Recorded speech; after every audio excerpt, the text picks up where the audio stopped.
So on to 6C. The decay constant for bismuth 212 is 0.0115 per minute. We've got to show that the initial activity of a sample containing 1.00 times 10 to the minus 9 grams of the isotope is about 3 times 10 to the 10 per minute. Okay, let's have a little look at that then.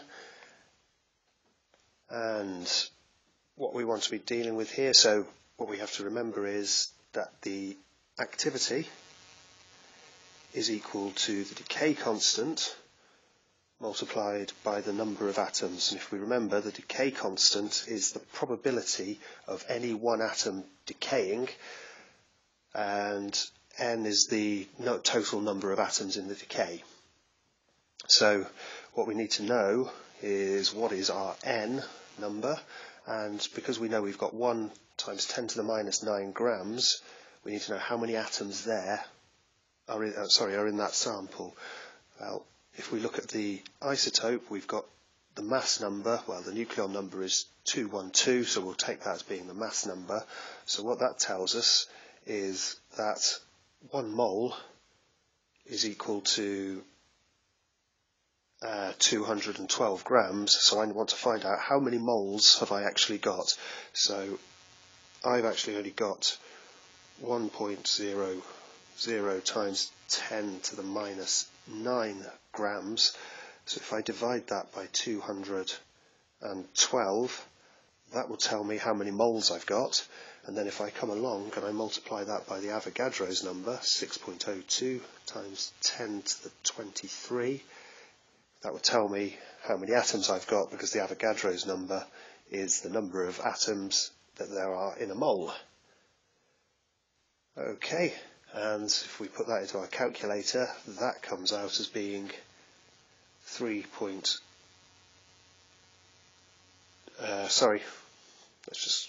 let's get my rubber out.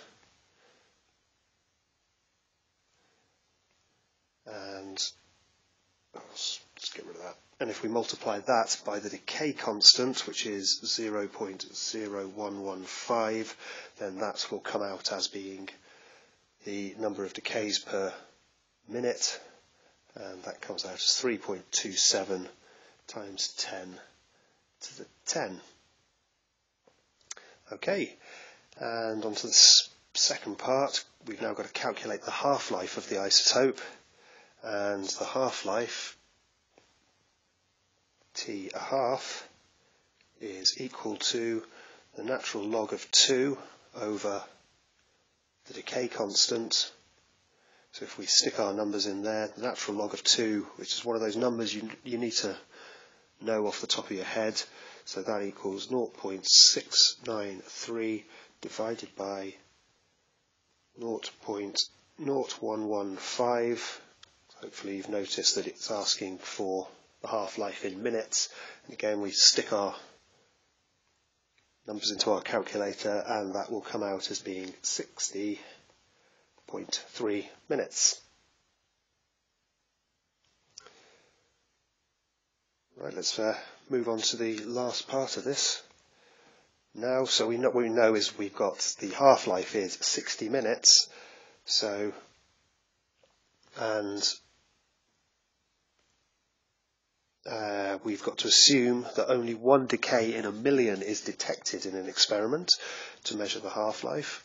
Draw a graph on figure 2 of the count rate against time that you would expect to observe. So if we've got a 1 in a million, so that's 1 in a million is 10 to the, a million is 10 to the 6. So if we have a look back here, we've got about 3. This will probably be the easiest one, is because we've got to show that it's about 3.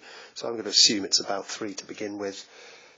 And this is times 10 to the 10, but if we're only detecting 1 in a million, then we will only get 3. In this, that will be 30 times 10 to the 3 that we would actually detect. So my first point on my graph would be there. And then after 60 minutes, that will have halved.